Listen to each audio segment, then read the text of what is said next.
Buen día, queridos hermanos, ¿cómo están ustedes? Bueno, seguimos con la escuela dominical estudiando el libro de Juan.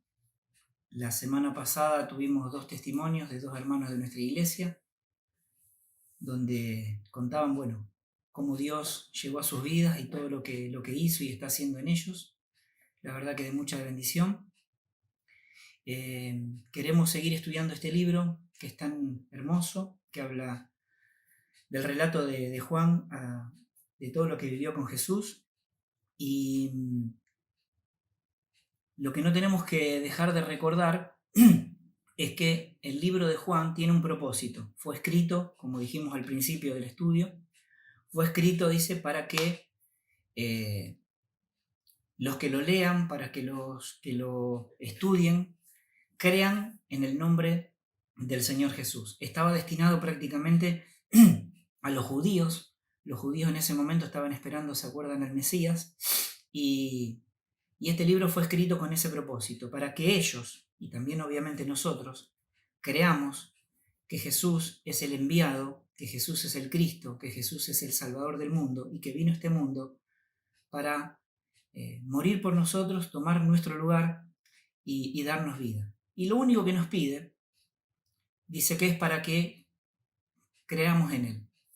A veces parece muy poco, a veces parece mucho, pero muchas personas aún se rehúsan todavía a creer en Jesús. La única condición que nos pide es que creamos, y una vez que creamos, obviamente, que tengamos una vida conforme a su voluntad, como Él nos pide, por amor a Él, por reconocimiento de que Él es Dios, pero hasta el día de hoy, tanto judíos como no judíos se resisten en creer en Jesús. Bueno, el capítulo 6 lo vamos a leer, habla de la alimentación de los 5.000. Es el único milagro que Jesús hizo que está relatado en los 4 evangelios.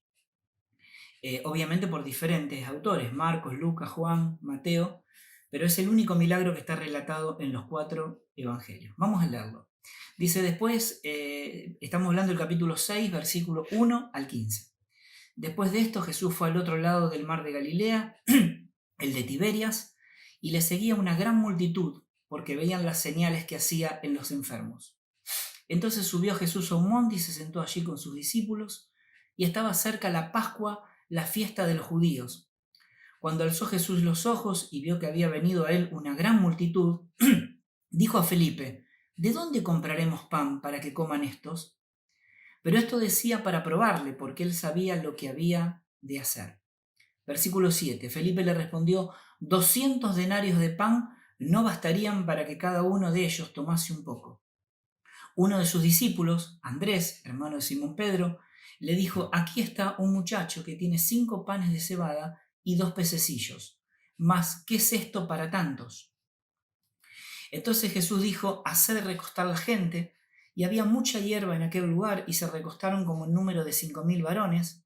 Y tomó Jesús aquellos panes, y habiendo dado gracia, los repartió entre los discípulos, y los discípulos entre los que estaban recostados. Asimismo de los peces cuanto querían. Y cuando se hubieron saciado, dijo a sus discípulos: recoged los pedazos que sobraron, para que no se pierda nada. Recogieron pues y llenaron 12 cestas de pedazos que de los 5 panes de cebada sobraron a los que habían comido. Aquellos hombres entonces, viendo la señal que Jesús había hecho, dijeron: este verdaderamente es el profeta que había de venir al mundo. Pero entendiendo Jesús que iban a venir para apoderarse de él y hacerle rey, volvió a retirarse al monte él solo. Bien, estamos hablando de un relato conocido. El título que le ponen a esto es la alimentación de los 5.000, pero en teoría, y ustedes saben muy bien que estamos hablando de hombres solamente. O sea que si se calcula que cada hombre estaba con una mujer y por lo menos con un hijo, estamos hablando de no menos, y yo diría más, de 15.000 personas que estaban siguiéndolo a Jesús y escuchando sus enseñanzas. Dice que Jesús fue al otro lado del mar de Galilea, porque primeramente estaba en Jerusalén. Acá saltamos de un versículo a otro como si fuera que hoy estaba en Jerusalén y mañana estaba en Galilea, pero dice que hay un tiempo bastante prolongado entre que Jesús estaba en Jerusalén a que fue al otro lado del mar de Galilea. Y podemos estar hablando de varios días, no solamente de que se tomó un buquebús, como hacemos ahora, y el otro y estaba en una hora del otro lado, como nos vamos de acá a Uruguay. No, era, era un tiempo que le llevaba a estar, nada más que el relato está unido en tiempo, pero no especifica bien el tiempo que tardaba Jesús en recorrer todo ese trayecto, ¿no? Y todo lo que pasaba durante ese trayecto. Bueno, la gente dice que se acercaba y le seguía, ¿por qué? Por sus milagros. La gente se acercaba en teoría por 2 o 3 motivos. Primer motivo, por curiosidad. Eran curiosos. Querían saber, a ver, ¿quién es este? ¿Qué está haciendo Jesús? A ver qué trae este entre manos. Segundo, por sus milagros. No solamente los seguían y estaban curiosos, sino que veían y se sorprendían por los milagros que Jesús hacía. Y la verdad que no tenían excusas para decir que realmente era de parte de Dios, porque lo que pasaba no era lo que veían habitualmente. Yo me acuerdo hace años atrás campañas como las de Anacondia, donde realmente sucedían milagros que la verdad que últimamente no se ven ese tipo de manifestaciones como se veía antes. No sé por qué, pero realmente sucedían milagros, sucedían maravillas, pasaban cosas que uno se quedaba realmente atónito. Parecido a esto que les pasaba a los judíos cuando seguían a Jesús. Pero no lo buscaban, decía también, por la salvación. O sea, ellos lo veían como alguien que venía haciendo milagros, estaba muy lindo lo que hacía. Si un milagro era para ellos, bueno, bienvenido sea.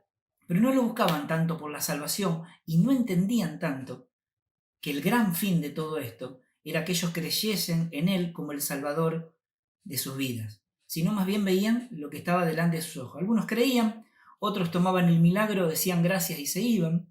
Me acuerdo siempre de los 10 leprosos, que dice que volvió uno solo a agradecerle. Y uno dice, ¿y dónde estaban los otros 9, no? ¿Habrán hablado de Jesús? ¿Habrán dicho lo que pasó? Cuando uno recibe un milagro, evidentemente lo que no hace es callarse de lo que ha recibido, porque es algo maravilloso. Bueno, siguiendo con el tema, estábamos hablando que había 15.000 personas y en un momento Jesús lo prueba a Felipe y le dice, ¿y dónde vamos a sacar pan para toda esta gente? No había shopping, no había panaderías gigantes, no estaba McDonald's y había 15.000 personas como mínimo para alimentar. Bueno, un tema importante acá, ¿no? Felipe le dice... Felipe hace como un paneo diríamos, de los recursos económicos que tenían, que seguramente ahí el tesorero era Judas, y dice, mira Jesús, lo único que tenemos son 200 denarios. Un denario equivalía a un día de trabajo, más o menos moneda de hoy, 1.200 pesos, 1.000 pesos según donde trabajes. Eso era lo que había. Tenían 200 denarios, o sea, 200 días de sueldo, pero aún así, para 15.000 personas, era imposible que iba a alcanzar. Después también estaba Andrés, si no me equivoco, y estuvo haciendo un paneo ahí entre la gente a ver qué había y le dijo que había un muchacho que tenía 5 panes y 2 peces. Los panes de aquel tiempo eran del tamaño de un pan de hamburguesa, o sea que no era muy grande, y 2 pececillos, dicen algunos. O sea que evidentemente lo que tenían eran 200 denarios, un dinero no diríamos escaso, pero no para alimentar a 15.000 personas, 5 panes y 2 peces. Ese fue lo que le dijeron Felipe y Andrés a Jesús. Jesús le dice, ¿y dónde vamos a sacar pan para todo esto? Tranquilamente Jesús podía haber dicho, muchachos, son la 1 del mediodía, vamos a hacer un impas, vayan a comer, tranquilo, y dentro de 2 horas nos juntamos. Tipo, ¿vieron cuando uno va a un congreso? O va a una charla que dice, bueno, hacemos un impas, pero Jesús no miró para otro lado. Evidentemente lo que Jesús hizo, dijo, acá hay una necesidad y hay que hacer algo por esta gente. Tranquilamente le podía haber dicho, vayan a algún lado a comer. Evidentemente en ese lugar no había nada, no había shopping, no había panadería, no había nada. Entonces, y la gente dice que una de las características de las personas que los estaban siguiendo que la mayoría eran pobres. Por eso habla de que cuando Él los alimenta, dice que ellos fueron saciados. ¿Por qué habla de saciados? Porque en aquel tiempo muchos tenían lo justo necesario para comer y menos también.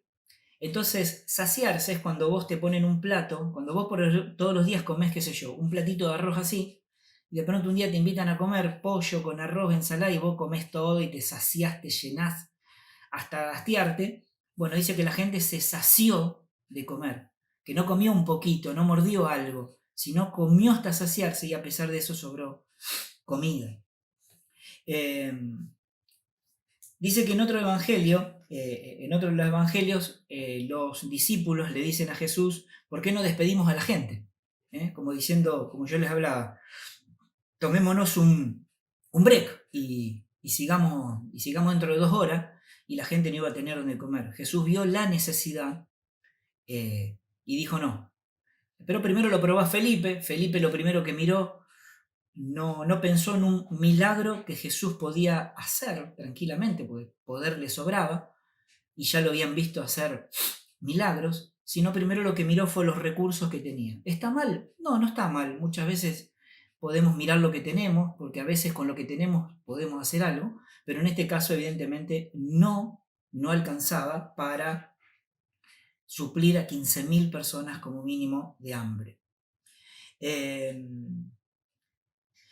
Jesús mandó entonces, viendo que Felipe y que los discípulos evidentemente no podían hacer nada, le dijo, muchachos, hagan sentar a la gente o háganla recostar en el pasto, depende de la versión y el evangelio que cómo lo menciona, y dice que tomó los 5 panes y los 2 peces, elevó su vista al cielo y dio gracias. Y después empezó a darle a ellos que estaban al costado y ellos empezaron a repartir y la gente fue alimentada y saciada, como les decía recién, de una manera milagrosa. Y los discípulos pudieron ser testigos de un milagro más, y creo que más de uno de los que estaba ahí se dieron cuenta de lo que había y de lo que no alcanzaba con eso, pero que Jesús hizo un milagro. Simplemente, dice, elevó su vista al cielo y dio gracias a Dios, ¿no? La gente cuando vio este milagro le reconoció como profeta, no dice como Dios, sino como profeta, y dijo, este verdaderamente es un enviado de Dios, y no había duda. Pero Jesús no quería que la gente lo tome como rey, que lo agarre, lo alce, lo levante y digan, es un fenómeno, y agarró y se fue nuevamente al monte a estar con su padre, a orar, se alejó de la gente. Bueno, vemos un milagro evidentemente enorme, enorme. Nadie que estuvo allí puede mirar para otro lado y decir Jesús no tenía poder, ¿no? Y bueno, la idea es, este fue el relato, esto fue lo que hablamos, eh, esto fue lo que conocemos, pero siempre de la palabra uno tiene que tomar algo para su propia vida. Podemos sacar un montón de enseñanzas de, de este milagro, de esta señal que él hizo, pero yo me quedo con dos enseñanzas que realmente son para mi vida y Dios quiera que también lo sean para la tuya. En primer lugar, no importa cuál sea la situación que estás viviendo, no importa el tamaño del problema. Acá evidentemente había una situación complicada. 15.000 personas que tenían hambre y que después de escucharlo estaba todo bien, estaba todo muy lindo, pero tenían hambre. No importa el problema, no importa la situación, no importa los recursos que hoy tenés, si estás pasando por una situación de extrema necesidad, pongamos, ¿no? O complicada. Lo importante es que Jesús estaba ahí. Lo importante es que Jesús está en tu vida. Yo pienso dos situaciones. En primer lugar, mi vida sin Cristo y mi vida con Cristo. Si miro alrededor, si miro a mis vecinos, si miro a la gente que conozco y que no tiene a Cristo, está, como diríamos hoy, una frase está al horno, ¿no? Está complicada. Porque Dios siempre nos da recursos, pero a veces los recursos se terminan. A veces los recursos no alcanzan. A veces las intenciones son buenas, pero no alcanzan. Y la diferencia en nuestras vidas, el único que la puede hacer es Jesús. es Dios. Por eso agradecemos a Dios de tenerlo, de haberlo recibido un día en nuestro corazón, y es lo que estamos eh, tal vez manifestando a los demás, de que puedan vivir una vida acompañada con Dios, porque el único que hace la diferencia es Dios. Lo he visto en mi vida en cientos de oportunidades. Siempre la diferencia la ha hecho Dios. Cuando los recursos se terminan, cuando la situación se agranda, mi Jesús que está a mi lado es el que me ayuda a salir adelante, porque Él es más grande que mi situación, que mi problema y que mi necesidad. Por eso no sé cómo se llama tu necesidad, no sé cómo se llama tu problema, pero quiero decirte que Jesús es más grande que lo que te está pasando y tiene poder para ayudarte a salir de ese problema, a solucionarlo y a seguir con tu vida. Yo pensaba en una situación en mi vida donde tuve que clamar a Dios. Hay situaciones donde uno ora y hay situaciones donde uno clama. Podemos decir que es lo mismo, tal vez lo que varía es la intensidad, pero me ha pasado en no muchas oportunidades de tener que clamar a Dios por una necesidad que tenía, que no fue lo mismo que hacer una oración de 5 minutos, sino cuando te hablo de clamar, son más de 5 minutos y son más de un día, donde uno clama, clama y reclama y le pide a Dios realmente que se manifieste en nuestra vida, y es donde realmente Dios lo hace. Lo hace. Por lo menos lo hizo en mi vida, creo que lo quiere hacer, pero muchas veces creo que en algunas situaciones no es suficiente hablar, no es suficientemente orar. Creo que debemos clamar como realmente Él quiere, ¿no? Realmente clamar a Dios y teniendo en base esa palabra que dice, clama a mí y yo te responderé. Hay una parte mía que es clamar y una parte de Él que es responder. Y está garantizado esa respuesta. Ahora, no sé cuál es tu situación, pero si tenés que clamar, no lo hagas en 2 minutos. Tómate un tiempo para clamar a Dios, porque Dios dice que va a responder. Y Dios no miente, como hacemos nosotros. Dios no deja de cumplir aquello que prometió. Primero, tu situación, no sé cuál es, pero Dios es más grande y puede ayudarte en esta situación. Primera enseñanza. Segunda enseñanza. Todos tenemos dones. Todos tenemos talentos. Todos tenemos algo. Tal vez vos me digas, yo no tengo el don de sanidad, no tengo el don de profecía, no tengo el don de sabiduría, no tengo un montón de dones que nombra la palabra. Está bien, pero hay uno que sí tenés, que lo tenés vos y lo tengo yo, y que nadie puede decir que no lo tiene, que es el don de servicio. Jesús, cuando vio la necesidad, no miró para otro lado. Vio a la gente y dejó su propia vida para ayudar a los demás. Yo creo que alrededor nuestro hay mucha necesidad. Hay mucha necesidad. Y no podemos dejar de mirar para otro lado. Dios quiere realmente que tomemos realmente el don de servicio y lo pongamos en práctica.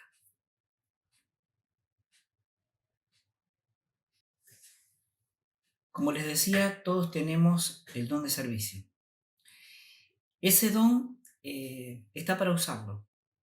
Realmente a veces es doloroso ver que hay mucha gente que Dios la ha bendecido, ha hecho milagros, ha hecho un montón de cosas en sus vidas y se han guardado todo eso para sí mismos. Jesús acá nos enseña de que cuando hay una necesidad no hay que mirar para otro lado, hay que ayudar, hay que ponerse en la brecha y poner en práctica el don de servicio. Es un tiempo donde miremos donde miremos hay necesidad, pero tal vez nuestras propias necesidades a veces nos ahogan de tal manera, nos hacen egocéntricos, nos hacen mirar para adentro, nos hacen no mirar para afuera. Y Jesús acá, como les decía hace un rato, podía haber dicho, muchachos, tómense un tiempo para ir a comer y después vengan, pero realmente Él se encargó de la necesidad de la gente. Yo no me puedo encargar de la necesidad de todo, pero yo quiero decirte que Dios quiere que sirvas, que el don de servicio que te dio a vos, a todos nosotros nos dio un don de servicio, tiene que ver con el propósito de nuestras vidas. Nosotros fuimos creados no solamente para vivir en nuestras propias vidas, crecer en ellas y nada más, fuimos también creados para agradar a Dios, para tenerlo en cuenta, para vivir y caminar con Él cada día, pero también para mirar alrededor y decir, hay gente que necesita.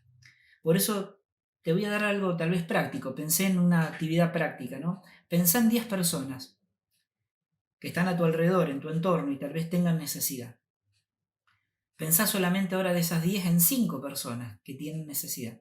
Yo te pregunto, ¿qué haces por ellas? ¿Mirás para otro lado? ¿Haces algo? ¿Te pones en la brecha? ¿Sos de los que vas y se sientan en la iglesia, reciben la palabra y se van? ¿O sos de los que empezás a mirar de que hay necesidad y de que vos, con el don que Dios te dio, podés hacer algo? Yo creo que todos tenemos el deber delante de Dios como cristianos de servir a Dios a través del servicio de los demás.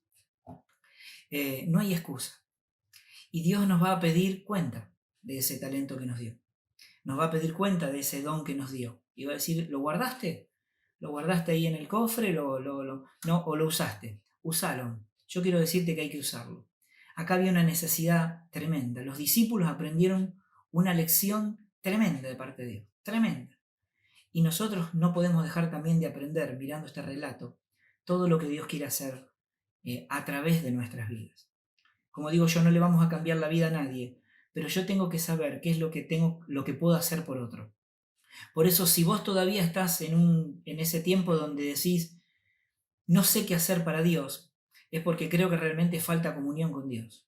Y cuando vayas a Dios y le digas, Señor, aquí estoy a tu disposición, quiero servirte, yo te puedo asegurar que Dios se va a encargar de mostrarte dónde tenés que servir. No hay excusa para no servir. Un cristiano no puede estar sentado, un cristiano no puede estar mirándose el ombligo. Un cristiano debe servir como Jesús lo hizo. El mejor ejemplo es Él. No nos pidió nada de lo que Él no hizo. Pero acá vemos, creo que este es el quinto milagro que se relata en Juan, y vamos a ver un montón de milagros más. ¿Y usó a quién? Usó a hombres y a mujeres para hacer muchísimas cosas lindas delante de la gente, para marcar la vida de la gente, para bendecir la vida de la gente. Por eso nosotros no somos nada en sí mismos, pero en las manos de Él somos instrumentos de bendición. Y me quiero quedar con esto que el otro día el Ale estuvo hablando en el video anterior, el domingo pasado, que hablaba de que Jesús cuando habló de Juan el Bautista, habló de que era una antorcha que ardía y alumbraba. Me encantó eso, porque me sentí identificado, y aunque vos no te sientas identificado, vos también sos antorcha delante de Dios. Ahora depende. Juan el Bautista dice que ardía y alumbraba. Mi pregunta es, ¿cómo está mi antorcha? ¿Cómo estoy yo? ¿Estoy ardiendo o estoy ahí con un fueguito que se está apagando? Cuando Dios me dice que debo alimentar el fuego que está dentro mío. Así le decía Pablo a Timoteo. Vos sos el responsable de alimentar ese fuego y de hacer que arda. Pero cuando tu fuego arde, alumbrás. ¿A quién alumbrás? Alrededor. Yo tengo acá 2 luces prendidas que me están, una del monitor y otra una luz puntual.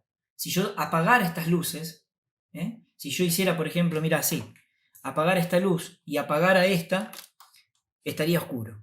Pero fíjate que al prenderla, esas luces me iluminan. Bueno, lo mismo tengo que hacer yo con los demás. Ahí te di un ejemplo. Tenés que ser antorcha, que arda, y cuando habla de arder, habla de tu relación con Dios, ese fuego que está ahí, que uno alimenta cada vez que tiene relación con Dios, y que ilumina. ¿Que ilumina a quién? ¿A vos mismo? No. Iluminás a los que están alrededor. Le das luz a los que están alrededor. Somos antorchas que tenemos que arder y tenemos que iluminar a los demás. Si tu antorcha está apagada, volvé a alimentar ese fuego y empezá a iluminar a los demás. Si tu antorcha está escondida, como una luz que la escondiste, la guardaste, sacala de vuelta donde la escondiste y ponete a iluminar. Hay mucho por hacer. Hay muchas cosas que se pueden hacer. En esas 5 o 10 personas que te pedí que pensaras, seguramente un llamado tuyo, un WhatsApp, un golpear la puerta y decir, vengo a verte cómo estás, necesitas algo, va a ser de tanta bendición, que ¿sabes una cosa? Tus problemas se van a solucionar y te vas a olvidar de mirar tanto tu propio ombligo y tu propio problema, te vas a ocupar de los demás y vas a ver como Dios, cuando nosotros nos ocupamos de los demás, cómo Él se encarga de nuestras cosas. O cuando veo la necesidad grande del otro, veo que la mía es chiquitita así. porque hay gente realmente que la está pasando mal y que realmente necesita de vos y de mí para poder ayudar. Acordate esta frase: Juan y nosotros somos antorchas que debemos arder y que tenemos que iluminar a los que están a nuestro alrededor. Bueno, espero que te haya sido bendición esta palabra, este relato, esta enseñanza, que Dios te siga hablando y que puedas poner en práctica esta palabra, y puedas ver este Dios tan grande y maravilloso que hace milagros, que hace un montón de cosas y que toma nuestras vidas cuando nosotros las disponemos para bendecir la vida de los demás. No estás en este mundo para alimentar tu propia vida, ni para iluminar tu propia vida, estás para alimentar y bendecir y iluminar la vida de los que están a tu alrededor. Hermanos, les deseo un muy buen domingo, una muy buena semana, que Dios realmente bendiga sus vidas y que puedan crecer ese fuego en la antorcha que son, puedan iluminar a cuanta persona estén, porque ese es uno de los tantos propósitos que Dios tiene con nosotros. Les mando un cariño enorme de parte mía y de los profes de la escuela dominical, y que tengan una excelente semana.